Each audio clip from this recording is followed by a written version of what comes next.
राजनीति में बात सिद्धांत और विचार की होती है, लेकिन सिद्धांत और विचार के इस कवच के पीछे अपने अपने हित छिपे होते हैं। आज हम ऐसे ही एक राजनीतिक हित से जुड़ी चर्चा का विश्लेषण करेंगे। चर्चा है कि ममता बनर्जी की तृणमूल कांग्रेस का कांग्रेस में विलय हो सकता है। अब हम देश की सियासत की सबसे बड़ी चर्चा को डिकोड करेंगे। सबसे पहले सवाल यह कि आखिर विलय की चर्चा क्यों शुरू हुई, इसके पीछे क्या तर्क और क्या तथ्य हैं। मित्रों, इसे एक एक करके समझते हैं। पहले आप ममता बनर्जी के करीबी कुणाल घोष को सुन लीजिए। कुणाल घोष के हर शब्द को बहुत गौर से सुनिएगा। आप अगर इनके मर्जर होता भी है तो इसे कैसे देखेंगे? इतना ईप्स एंड बाट्स के ऊपर कोई कमेंट नहीं होता है। अगर ये होता, क्या हुआ वो भी मालूम नहीं है, क्या होने वाला है वो भी मालूम नहीं है। हमारा लीडर दिल्ली में है, तो अगर कुछ तो होने दीजिए, उसके बाद तो होगा। सुना आपने, कांग्रेस में टीएमसी के विलय का सवाल था। इस पर कुणाल घोष ने कहा, क्या हो रहा है ये नहीं पता, क्या होगा इसकी भी जानकारी नहीं है। अगर कुछ होगा तो जरूर बताएंगे। यानी कुछ तो हो रहा है, और जो हो रहा है उसकी चर्चा टीएमसी के नेता अभी सार्वजनिक तौर पर नहीं कर रहे हैं। कह रहे हैं आगे कुछ होगा तो जरूर बताएंगे, लेकिन जो बात ममता समर्थक नहीं कह रहे, वही बात ममता से बगावत करने वाले नेता सीधे सीधे कह रहे हैं। वो कह रहे हैं अब बंगाल में अपना अस्तित्व बचाने के लिए ममता बनर्जी को कांग्रेस में जाना होगा। सुनिए टीएमसी के पूर्व प्रवक्ता रिजू दत्ता ने जी न्यूज से हुई बातचीत में विलय के विकल्प को लेकर क्या कहा। अगर अभी तृणमूल कांग्रेस को जिंदा रहना है या अपना अस्तित्व रखना है तो ममता दीदी को सोनिया जी का हाथ पकड़ना पड़ेगा कांग्रेस में। या तो पूरा पार्टी को कांग्रेस में शामिल करना पड़ेगा या कांग्रेस के साथ गठबंधन करना पड़ेगा। इसके सिवा और कोई चारा नहीं। यानी जो ममता के साथ हैं वो विलय की चर्चा से इनकार नहीं कर रहे, और जो विरोधी हैं वो कह रहे हैं ममता के पास अब विकल्प नहीं बचा है। वजूद बचाना है तो कांग्रेस का हाथ थामना होगा, कांग्रेस में विलय करना पड़ेगा। मित्रों, यहीं से मीडिया में विलय की चर्चा जोर पकड़ने लगी। इस चर्चा को दिल्ली में सोनिया गांधी और ममता बनर्जी की मुलाकात ने और ताकत दे दी। 8 और 9 जून को यानी 2 दिन ममता बनर्जी दिल्ली में रहीं। वो इंडिया गठबंधन की बैठक में शामिल हुई थी। ममता दिल्ली में कई नेताओं से मिली, लेकिन मुलाकात की 2 तस्वीरें सबसे चर्चित रहीं। पहली तस्वीर 8 जून की है। इंडिया गठबंधन की बैठक से पहले ममता बनर्जी और सोनिया गांधी की मुलाकात हुई। दोनों नेताओं ने एक दूसरे को गले लगाया। इस तस्वीर ने सबका ध्यान खींचा। दूसरी तस्वीर 9 जून को सोनिया गांधी के आवास 10 जनपद से आई। ममता बनर्जी सोनिया गांधी से मिलने पहुंची थी। विधानसभा चुनाव में हार, टीएमसी में बगावत, विश्वस्त नेताओं का छूटता साथ। पश्चिम बंगाल में इतनी हलचल के बीच ममता बनर्जी का दिल्ली आना, सोनिया गांधी से 2 दिन में 2 बार मिलना, यह सामान्य घटना नहीं थी। यह सामान्य घटना इसलिए भी नहीं है क्योंकि इससे पहले ममता दिल्ली आती थी, लेकिन कांग्रेस नेताओं से उनकी मुलाकात में वो गर्मजोशी, वो अपनापन नहीं दिखता था। सोनिया गांधी और ममता बनर्जी के बीच जो केमिस्ट्री दिखी, उससे इन चर्चाओं को बल मिला कि क्या टीएमसी का कांग्रेस में विलय होने वाला है। इस सवाल पर चर्चा से पहले आपको टीएमसी में हुई आज की टूट की जानकारी दे देते हैं। टीएमसी की राज्यसभा सांसद सुष्मिता देव ने आज पार्टी और राज्यसभा से इस्तीफा दे दिया। आज ही सुष्मिता ने असम के मुख्यमंत्री हेमंता बिस्वा शर्मा से मुलाकात भी की। इस्तीफा देने के बाद सुष्मिता देव ने क्या कहा, वो आपको ध्यान से सुनना चाहिए। मुझे पता है कि अगर मुझे भविष्य में चुनाव लड़ना है, राजनीति करनी है, मेरी राजनीति आसाम में सीमित है। मुझे वहीं पे राजनीति करनी, वही मेरी कर्म भूमि है, वही मेरी जन्मभूमि है। तो बंगाल में जो परिस्थिति है इस वक्त, जो मैंडेट आया है, बल्कि 2 मैंडेट्स आए, एक असम का आया और एक बंगाल का आया है। लुकिंग एट दिस सिचुएशन, मुझे लगा कि आसाम में अगर काम करना है तो this is not the place, यहाँ से मैं कर नहीं पाऊंगी। सुष्मिता देव के शब्द बता रहे हैं कि उनका अगला राजनीतिक कदम क्या होगा। पिछले 3 दिन में टीएमसी के 2 राज्यसभा सांसदों ने पार्टी छोड़ दी है। 8 जून को सुखेंदु शेखर ने राज्यसभा से इस्तीफा दिया था। टीएमसी में आज बगावत पर एक और बड़ी खबर आई। लोकसभा में टीएमसी के बागी सांसदों की संख्या 19 हो गई है। सूत्रों के मुताबिक 19 टीएमसी सांसदों ने लोकसभा अध्यक्ष को सौंपे जाने वाली चिट्ठी पर साइन किए हैं। इसमें 3 नाम बेहद चौंकाने वाले नाम हैं। एक है जादवपुर से सांसद सयानी घोष, दूसरे हैं आसनसोल से सांसद शत्रुघ्न सिन्हा और तीसरे हैं बहरामपुर से सांसद यूसुफ पठान। सोचिए, जो सयानी घोष चंद दिन पहले तक ममता बनर्जी और अभिषेक बनर्जी के साथ रहने की शपथ ले रही थी, आज बागियों के साथ हो गई। बागियों की लिस्ट में वो माला रॉय भी शामिल हैं, जिन्हें ममता बनर्जी ने पार्षदों को समझाने की जिम्मेदारी दी थी। और इस समय खबर यह भी आ रही है कि दिल्ली में केंद्रीय मंत्री भूपेंद्र यादव के आवास पर अब से कुछ ही देर में एक बैठक होने वाली है। इस बैठक के लिए सयानी घोष, यूसुफ पठान, माला रॉय और प्रतिमा मंडल पहुंच चुकी हैं। बैठक में बंगाल के सीएम शुभेंदु अधिकारी भी मौजूद होंगे। मित्रों, समझ सकते हैं टीएमसी में असंतोष कितना बढ़ रहा है। ममता बनर्जी पार्टी में इसी टूट और बागियों की बढ़ती ताकत से परेशान है। पश्चिम बंगाल से लेकर दिल्ली तक हर रोज टीएमसी का आकार छोटा हो रहा है। इसीलिए टीएमसी के कांग्रेस में विलय की चर्चा भी जोर पकड़ रही है। पार्टी में बढ़ते असंतोष के बीच आज दिल्ली में ममता बनर्जी के भतीजे और उनके राजनीतिक वारिस अभिषेक बनर्जी राहुल गांधी से मिलने पहुंचे। बंद कमरे में दोनों नेताओं के बीच करीब 90 मिनट तक संवाद हुआ। जैसा कि विद्वान कहते हैं, राजनीति में हर चीज का अर्थ होता है, कोई भी घटना अनायास नहीं होती। सोचिए, 24 घंटे में पहले सोनिया गांधी और ममता बनर्जी, फिर राहुल गांधी और अभिषेक बनर्जी की हाई प्रोफाइल मुलाकात क्या सिर्फ हालचाल जानने के लिए हुई होगी? इन अति विशिष्ट मुलाकातों के बाद ही कांग्रेस में टीएमसी के विलय की चर्चा शुरू हुई है। यानी मित्रों, प्रसिद्ध विद्वान चार्ल्स डी गॉल ने कहा है कि राजनीति में अवसर का लाभ उठाना ही सब कुछ है। जो सही समय पर बदल नहीं सकता, वो इतिहास का हिस्सा बन जाता है।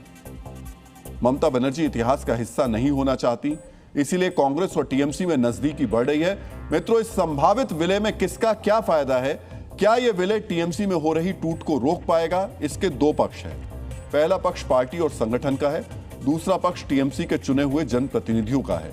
इसे सरल भाषा में एक एक करके समझ लेते हैं। सबसे पहले संगठन की बात करते हैं। अगर टीएमसी का कांग्रेस में विलय होता है तो टीएमसी में बचे हुए नेताओं और कार्यकर्ताओं को कांग्रेस के तौर पर संगठनात्मक ठिकाना मिल सकता है।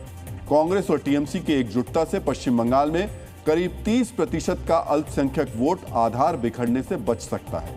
अपनी पार्टी का कांग्रेस में विलय कर ममता बनर्जी ये मैसेज दे सकती हैं कि बीजेपी के खिलाफ राष्ट्रीय एकता के लिए उन्होंने अपनी 28 साल पुरानी पार्टी का बलिदान कर दिया। बीजेपी के खिलाफ वो अपनी इमेज को और मजबूत बना सकती हैं। ममता कांग्रेस के साथ खड़ी होकर खुद को सेकुलर विपक्षी धुरी की असली ताकत और बागियों को सत्ता का लालची करार दे सकती हैं।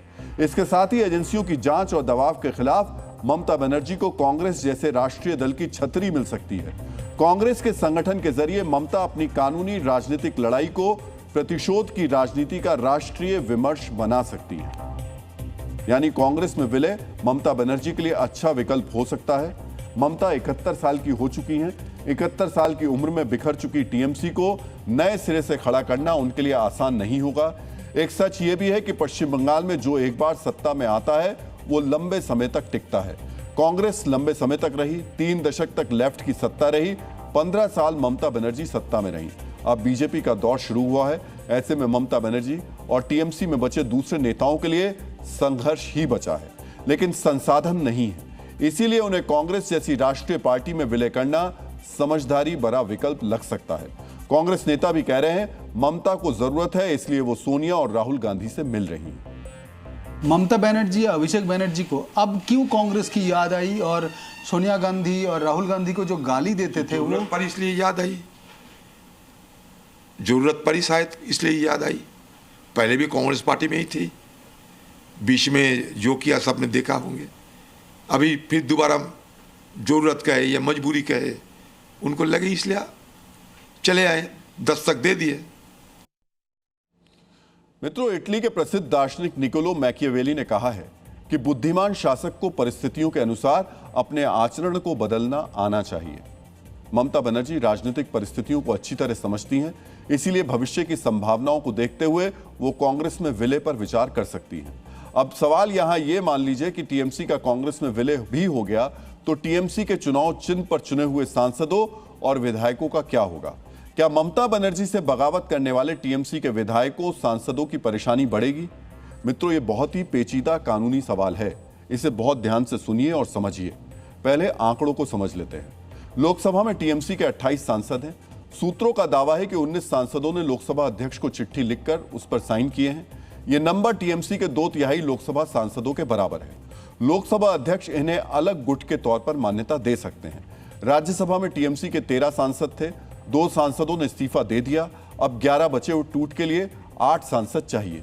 फिलहाल राज्यसभा में टीएमसी में टूट नहीं दिख रही है, पश्चिम बंगाल विधानसभा में टीएमसी के 80 में से 60 विधायकों ने बगावत कर ऋतव्रत बनर्जी को अपना नेता पहले ही चुन लिया था। यहां भी बागियों के पास जरूरी 2/3 से ज्यादा नंबर है। बागियों का दावा है कि पश्चिम बंगाल में ममता से नाराज विधायकों की संख्या 70 तक पहुंच गई है। मित्रों समझिए, दल बदल से बचने के लिए 2/3 विधायकों या सांसदों का टूटना जरूरी है। लोकसभा और पश्चिम बंगाल विधानसभा में बागियों के पास ये जरूरी नंबर हैं, इसीलिए इनके भविष्य पर कोई असर नहीं होगा। हाँ, जो सांसद और विधायक अब भी ममता बनर्जी के साथ हैं, कांग्रेस में विलय कर लोकसभा और राज्यसभा में उन्हें पार्टी छोड़ने से रोका जा सकता है। आज हमने इस विषय पर कानून के जानकारों से भी बात की। उन्होंने क्या कहा, ये भी सुनिए।